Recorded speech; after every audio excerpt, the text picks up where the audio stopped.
हा भूषण आहे, टिपिकल पुणे मुंबईकडचा IT प्रोफेशनल. 3 लाख रुपये पगार आहे. नोकरी लागल्या लागल्या पठ्ठ्याने एक घर घेऊन टाकलं, 50 लाख रुपयाचं लोन घेतलं आणि 44,000चा हप्ता भरतोय.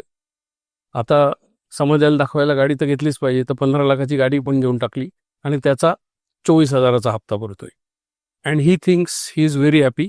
किती मेहनत करतोय बघा, राईट? सो ही एक टाईपची जिंदगी आहे. आपल्याला माहित नाही की हा योग्य करतोय का नाही. पुढे बघूया. आता ही वैष्णवी आहे, सेम याच ऑफिसमध्ये काम करते. हिलाही 3 लाख रुपये पगार आहे. ही मात्र थोडी हुशार आहे. थोडी नाही, ॲक्च्युली खूप हुशार आहे. तिने घर घेतलं नाही, त्याच्याऐवजी जे लोन होतं त्याची 44,000 रुपयाची तिने SIP सुरू केलेली. कार पण घेतली नाही, पब्लिक ट्रान्सपोर्ट यूज करते. 24,000ची त्याची पण SIP तिने सुरू केलेली आहे. आता 20 वर्षानंतर काय होतं ते बघूयात. 20 years later. आता 20 वर्ष झाली आहेत. भूषणनी आत्तापर्यंत 2 गाड्या बदलल्यात आणि आता त्याच्याकडे तोच जुना फ्लॅट आहे. लोन संपलेलं आहे फ्लॅटचं.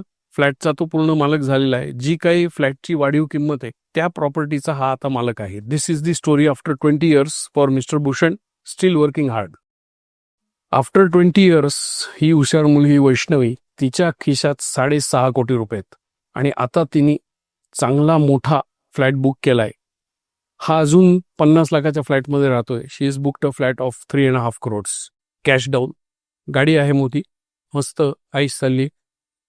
मध्ये मध्ये रील बघते, मध्ये मध्ये काम करते. या दोघांपैकी कोणाची जिंदगी चांगली हे तुम्ही ठरवायचे. तुम्हाला भूषणची लाईफ पाहिजे का वैष्णवीची लाईफ, ते कॉमेंट्समध्ये सांगा.